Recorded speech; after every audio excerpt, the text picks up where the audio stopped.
ओम श्री साईनाथाय नमः। Good morning, Sai morning.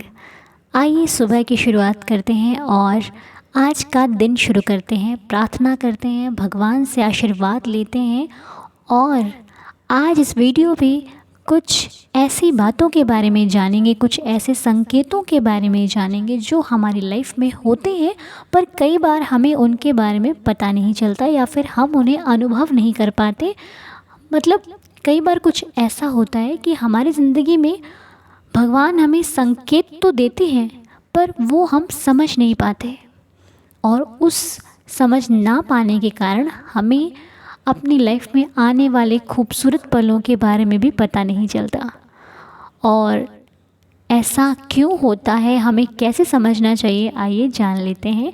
तो शुरू करते हैं आज का ये वीडियो और बाबा से करते हैं प्रार्थना, अपने मन की बात अपने साईं के साथ।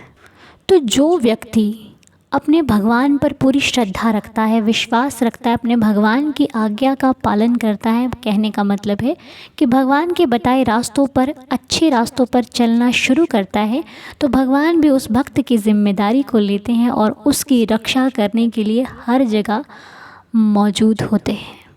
और जब आप भगवान से जुड़ते हो, जब आप अच्छी चीज़ों से जुड़ते हो, तो आपके रास्ते में भी कहीं ना कई बार कहते हैं ना कि जब तक हम खुद अपनी हेल्प नहीं करते तब तक हमें हेल्प मिलती भी नहीं है।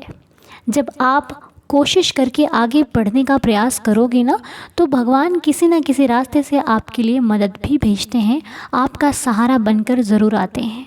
ऐसा बहुत सारे भक्तों ने फील भी किया है कि कई बार हमें जब किसी चीज़ की ज़रूरत होती है तो वो भगवान किसी न किसी रास्ते से हमारे पास ला देते हैं या फिर वो खुद किसी न किसी रूप में आ जाते हैं हमारी सहायता करने के लिए। और हम सोचते हैं अरे हम तो ये चाह रहे थे और ये हो गया। उसे हम चमत्कार कहते हैं, लीला कहते हैं, भगवान का आशीर्वाद कहते हैं। तो वो क्या है, वो 5 बातें जो हमारी लाइफ में एक शुभ संकेत देती हैं हमें, जिनसे हमें पता चलता है कि अब हमारी लाइफ में हम एक अच्छे रास्तों पर चल रहे हैं या फिर हमारे ऊपर होने वाली है हमारे भगवान की कृपा और बदलने वाला है हमारा ये जीवन। अच्छे मार्ग पर चल पड़े हैं हम और अब जो होगा वो बेहतर नहीं बेहतरीन होगा और बहुत अच्छा होगा। तो सबसे पहली बात, जो सबसे पहला पॉइंट यही है कि जब तक हम भगवान से नहीं जुड़ते तब तक हम वो हर कार्य करते हैं जो सही हो गलत हो, हमें उससे फ़र्क नहीं पड़ता। बस हम अपने मतलब के बारे में सोचते हैं।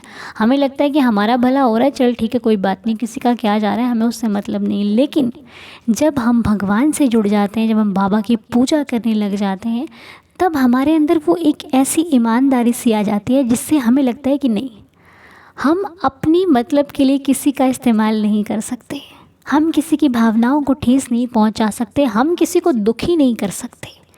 जब ये भावना आपके मन में आ जाए तो सोच लीजिए उस परमात्मा ने आपको अपना बना लिया है और वही आपसे किसी के प्रति गलत करने नहीं दे रहा है, क्योंकि वो अपने बच्चों से बहुत प्यार करते हैं, चाहे कोई भी हो। और जब आपके मन में ऐसा भाव आ जाए तो सोचिएगा कि अब आपके परमात्मा ने आपको अपना लिया है और वो आपसे किसी भी गलत कार्य को नहीं करवाना चाहते ताकि आपके कर्मों का जो लेखा है वो ख़राब हो जाए। मैं नहीं जानती आपने ऐसा फील किया कि नहीं किया, पर अगर किया हो तो मुझे ज़रूर बताइएगा कमेंट बॉक्स में। उसके बाद जब तक हम भगवान से नहीं जुड़ते हमें पूजा पाठ का ख्याल नहीं आता। हम सोचते हैं ठीक है पूजा पाठ करने से क्या हो जाता है, लेकिन जैसे जैसे हम अपने भगवान को याद करना शुरू करते हैं, हमें एक श्रद्धा सी हमारे मन में आती है कि नहीं, प्रभु को तो 5 मिनट चाहे 2 चाहे 10 मिनट देने ज़रूर चाहिए। और जब आपका मन भगवान के पास जाने में लगने लग जाए, पूजा पाठ में लगने लग जाए, अच्छे कार्यों को करने में लगने लग जाए, तब भी समझ लीजिए कि ये संकेत है कि वो मुझे अब अच्छे रास्तों पर चलाने लग गया है। भगवान की कृपा मुझ पर अब बरस रही है और अगर ऐसे ही चलते रहे तो अपार कृपा बरसेगी आप पर और आपके पूरे परिवार पर। अब रही तीसरी बात, जब तक हम भगवान से नहीं जुड़ते, हम पूजा में भले बैठ जाएं पर हमारा मन नहीं लगता। हम बहुत कुछ सोचते हैं, इधर का उधर का, जो बातें नहीं सोचने वाली होती वो भी दिमाग में आती हैं जब हम माथा भी टेकते हैं भगवान का। लेकिन जब श्रद्धा आती है, जब भगवान हमें अपना बनाने लगते हैं, तो हमारा मन भगवान की पूजा में भी लगने लग जाता है। हमें इतना सुकून फील होता है कि पूजा करी है कि ऐसा लग रहा है पूरे मन को शांति मिल गई है। मंदिर जाने का मन करता है कि आज मंदिर चलते हैं, आज भगवान के दर्शन करके आते हैं। तीर्थ स्थलों पे जाने की इच्छा होती है कि नहीं यार, भगवान के दर्शन करने ज़रूरी हैं, भगवान का पाठ कर लेते, थोड़ी देर फ्री बैठे हैं तो क्या हुआ, चलो भगवान का नाम ले लेते हैं। तो जब ऐसी भावनाएं मन में आने लग जाएं तो इसका मतलब ये है कि आप भगवान के तो करीब जा रहे हो, पर भगवान की भी इच्छा है कि वो आपको अपना बना रहे हैं। और ये बहुत बहुत शुभ संकेत होते हैं जो आपको मिलने लग जाते हैं। और अगर आप ये फील कर रहे हैं तो बहुत अच्छी बात है। अब रही बात चौथी, इस जीवन में किसी को किसी से कोई मतलब नहीं है। कोई अपने जीवन में कुछ भी कर रहा है, कई बार तो घर पे भी देखने की फुर्सत नहीं होती लोगों को। इतने बिज़ी हैं आज के इस टाइम पे लोग कि उनके पास वक्त नहीं है वक्त देने के लिए किसी को, है ना। कोई खा रहा है पी रहा है, कोई मतलब नहीं है। लेकिन जब आप भगवान के बच्चे बनने लग जाते हो ना, तो किसी ने खाया कि नहीं खाया, किसी की तबीयत ठीक नहीं है, कोई परेशान है, तो आपकी उसकी परेशानी आपसे नहीं देखी जाती। आप ये फील करते हो कि क्या उसको मेरी ज़रूरत होगी, मैं उसके दुख को अपना दुख समझने लग जाते हो आप। इतनी दया आ जाती है आपके मन में, इतना भाव हो जाता है आपके मन में कि नहीं, एक बार मुझे उसे कॉल करके पूछना चाहिए, एक बार मुझे उसके पास जाना चाहिए कि कहीं उसे मेरी कोई ज़रूरत तो नहीं है। आपके मन में लोगों के लिए दया आने लग जाती है, आप वो क्रोध को भूलने लग जाते हो कि चल कोई बात नहीं। तो ये जो है, ये उनकी कृपा के ही तो संकेत हैं कि आप इतने बदल रहे हो। जीवन में कभी भी कुछ अच्छा फील होता है तो वो कुछ हम करते हैं और कुछ होती है हमारे प्रभु की कृपा। अब पांचवी और सबसे इम्पॉर्टेंट बात ये है कि जब हम अपने भगवान को याद करते हैं, उनकी प्रार्थना करते हैं, उनसे अपने मन की हर बात को कहते हैं, कभी भी नहीं भूलते कि हमारे भगवान हमारे साथ हैं, तो उन्हें याद करना ज़रूरी है। जब इस चीज़ को हम अपनी ज़िंदगी में अपना लेते हैं ना, तो आपके ऊपर आई मुश्किलों को भी टालने के लिए आपके साईं हमेशा आपके साथ खड़े रहते हैं।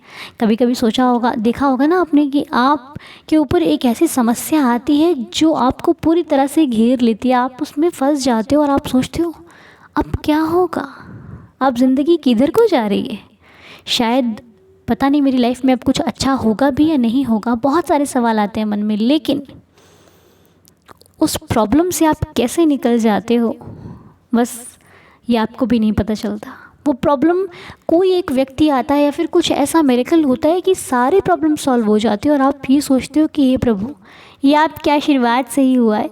ये भी एक संकेत है कि आपके जीवन में परमपिता परमात्मा का आशीर्वाद है और वो सदैव आपके साथ है। क्योंकि समस्या से लड़ना हमारा काम है, लेकिन उसे ख़त्म करना प्रभु का काम है। तो जब हम लड़ना सीख जाते हैं ना अपनी प्रॉब्लम से, अपनी टेंशन से, अपने जीवन में आई मुश्किलों से, तो भगवान उसको ख़त्म करने में भी देरी नहीं लगाते। तो ये कुछ संकेत थे। मुझे लगता है कि अगर आपके जीवन में भी ऐसा कुछ हुआ हो तो मुझसे ज़रूर शेयर कीजिएगा। लेकिन ऐसा होता है जब आप अपने मालिक को याद करना शुरू कर देते हो, आप अच्छे रास्तों पर जाना शुरू कर देते हो, तो आपको वो गलत चीज़ें गलत लगने लग जाती हैं, आपका मन ही अच्छी चीज़ों पे लगना शुरू हो जाता है। आप बुरी चीज़ को देखना ही पसंद नहीं करोगे कि नहीं, मुझे इन सब से मतलब ही नहीं है। ज़िंदगी का बदलना शुरू हो जाता है। और अगर यही भाव आपका बना रहेगा तो ज़िंदगी आज से कहीं खूबसूरत कल हो जाएगी। तो विश्वास रखिए अपने साईंनाथ पर, बाबा ने आज तक संभाला है तो वो आपको आगे भी संभालेंगे।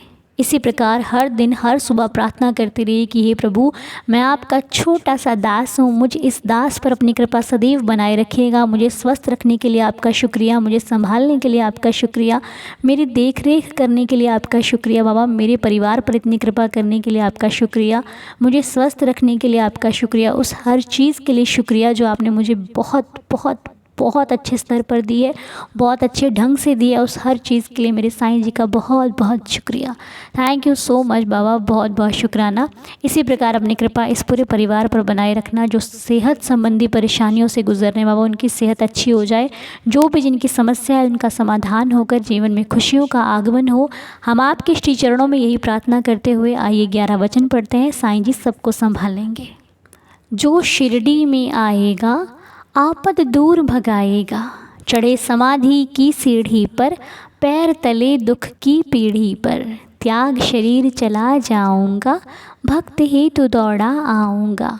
मन में रखना दृढ़ विश्वास, करे समाधि पूरी आस। मुझे सदा जीवित ही जानो, अनुभव करो सत्य पहचानो। मेरी शरणा खाली जाए, हो तो कोई मुझे बताए। जैसा भाव रहा जिस जन का, वैसा रूप हुआ मेरे मन का। भार तुम्हारा मुझ पर होगा, वचन ना मेरा झूठा होगा। असहायता लो भरपूर, जो मांगा वह नहीं है दूर। मुझ में लीन वचन मन काया, उसका ऋण ना कभी चुकाया। धन्य धन्य वह भक्त अनन्य, मेरी शरण तज जिसे ना अन्य। अनंत कोटि ब्रह्मांड नायक राजाधिराज योगिराज पर ब्रह्म, श्री सच्चिदानंद सद्गुरु श्री साईनाथ महाराज की जय। बाबा की कृपा सभी पर बनी रहे, सभी का जीवन खुशियों से भरपूर बना रहे। और आज हमारी फैमिली में यादव राम दहल अंकल जी यानी कि हमारे बड़े पापा का बर्थडे है। तो आप सभी उनकी स्वस्थ जीवन के लिए साईं जी से प्रार्थना करना कि वो हमेशा स्वस्थ रहें, हेल्दी रहें। बाबा की कृपा सदैव उन पर बरसती रहे और उनका जीवन खुशियों से भरपूर बना रहे। हमारे श्री साईं चरणों में यही प्रार्थना है कि बाबा उन्हें लंबी आयु दें और बहुत बहुत बहुत स्वस्थ रखें और अपना आशीर्वाद सदैव उन पर और उनके पूरे परिवार पर बनाए रखें। हम बाबा से प्रार्थना करते हुए, और जिनका भी आज जन्मदिन है उन सभी को जन्मदिन की बहुत सारी शुभकामनाएं। साईं जी आप सभी को सदा खुश रखें, हेल्दी और हैप्पी रखें। इसी के साथ मिलते हैं आपसे अगले वीडियो में। तब तक के लिए साईं कृपा बरसती रहे आप पर, हम पर, सभी पर। ओम साई राम, जय जय साई राम।